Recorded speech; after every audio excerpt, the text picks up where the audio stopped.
and I'm doing The Lightning Field by Walter de Maria. The Lightning Field was built in 1977 in Catron County of New Mexico near Quemado. It is an environmental structure commonly called earthwork or arts of the landscape. This piece, consisting of 400 pieces of stainless steel poles, is erected along a 1 mile by 1 kilometer grid. The individual steel poles stand around 220 feet apart from each other, creating an array of metal poles perpendicular to the ground.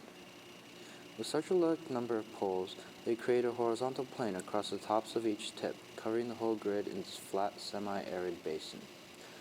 Located in a desert area of New Mexico, these poles are the only man-made forms in sight.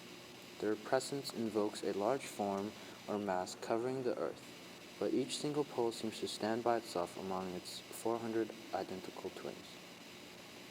Taking about 10 years to complete, this work of art went through many troubles. The original poles were manufactured in New York, where upon arriving in New Mexico were bent or sometimes broken.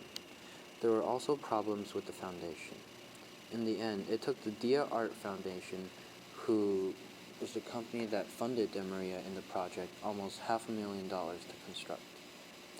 Walter de Maria's work consists of many experimentations with Earth and the triumph of humankind in the construction of synthetic objects that become a part of the living Earth. De Maria's creations seem to cut into the landscape rather than being surrounded by the landscape. His ideas are in harmony with the Earth instead of being enveloped around the Earth. De Maria's decision to choose the desolate area in New Mexico has many different reasons that can often be criticized. These poles fit quite nicely in the isolation of the desert and are often appreciated for their enormous proportions as a whole. As mentioned earlier, his designs cut into the landscape, and here at the Lightning Field it accomplishes a similar feat. These poles seem to create a demarcation of space in such a rectangular and organized grid. It also emphasizes the large scale and the creations of humankind that seemingly make each individual observer small compared to the mass of its structure. Unfortunately, only about 1,000 visitors get to experience this site because the Dia Art Foundation and de Maria believe that the site should be experienced alone and in isolation.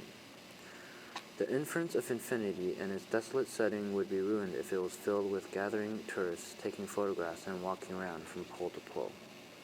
When one sees this piece of art, it's almost hard to describe or put a definition to its mass. Whether a structure, sculpture, or just an art installation, its space is defining and its presence massive, even in the barren desert.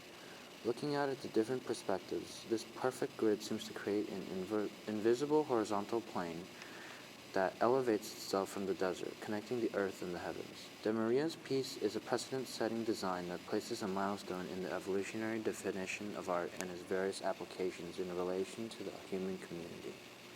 Its introduction in society has created various ramifications into another way to look at art, mainly at a larger scale, and redefines but also blurs artwork with architecture.